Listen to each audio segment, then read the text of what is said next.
एक बार की बात है, एक बड़ा व्यापारी एक छोटे से गांव में आया। उस व्यापारी में बहुत ही ज़्यादा घमंड था। वो व्यापारी उस गांव में अपनी एक फैक्ट्री बनाना चाहता था और वो उस जगह पर जा ही रहा होता है कि उसके सामने एक ऐसा रास्ता आता है जहां उसके सामने एक नदी होती है और नदी के उस पार गांव होता है। अब उसके पास दो रास्ते होते हैं, या तो सड़क के रास्ते से निकलकर उस गांव तक पहुंचे जिसमें उसको 7 से 8 घंटे लगेंगे, या फिर एक नाव की मदद से नदी के रास्ते से होकर उस गांव तक पहुंचे जिसमें उसको सिर्फ 20 मिनट लगेंगे।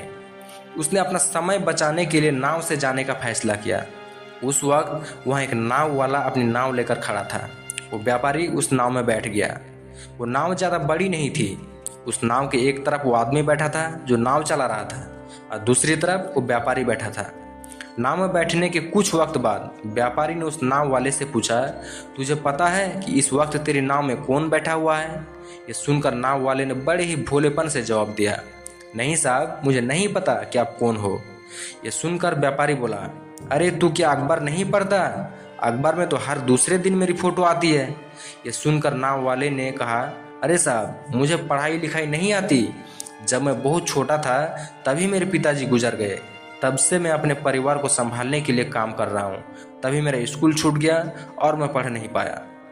ये सुनकर व्यापारी उसका मजाक उड़ाते हुए जोर जोर से हंसने लगा और बोला, तुझे पढ़ना लिखना भी नहीं आता? अरे ऐसी जिंदगी भी किस काम की? ये सुनकर उस नाव वाले को बुरा तो लगा, लेकिन वो चुप रहा और कुछ नहीं बोला। थोड़ी देर बाद वो व्यापारी नाव वाले से बोला, ये जो तुम जमीन देख रहे हो ना, बहुत ही जल्द यहाँ पर हमारी फैक्ट्री बनेगी जहाँ पर हमारे ब्रांड की मिनरल वाटर की बोतल्स बनेगी। उस नाव वाले को व्यापारी की बात समझ नहीं आई, तो उसने व्यापारी से पूछा, क्या बनेगा साहब? व्यापारी ने चिढ़ कर कहा, अरे हमारी फैक्ट्री में पानी की बोतलें बनेंगी जो तेरे गांव में नहीं बिकती लेकिन शहर में बहुत बिकेंगी।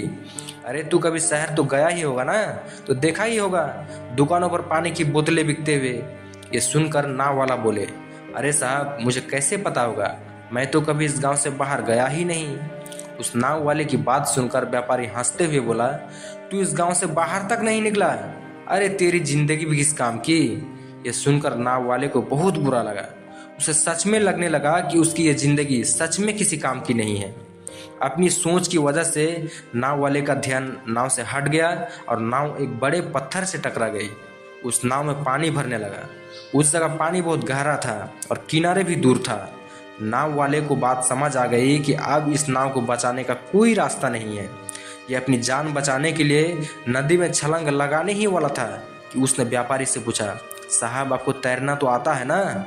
ये सुनकर व्यापारी घबराते हुए बोला, ऐसा क्यों पूछ रहे हो? मुझे तैरना नहीं आता। ये सुनकर नाव वाला हंसकर बोला, अरे साहब, आपको तैरना भी नहीं आता? ऐसी जिंदगी भी किस काम की? ये सुनकर उस व्यापारी को अपनी गलती का एहसास हुआ। फिर वो व्यापारी घबराते हुए हाथ जोड़कर बोला, तुम जो कहोगे मैं तुम्हें दूंगा, बस मेरी जान बचा लो। तुम उस नाव वाले ने कहा, अरे साहब, आप घबराओ नहीं, मुझे सिर्फ तैरना ही नहीं बल्कि डूबते हुए लोगों का बचाना भी आता है।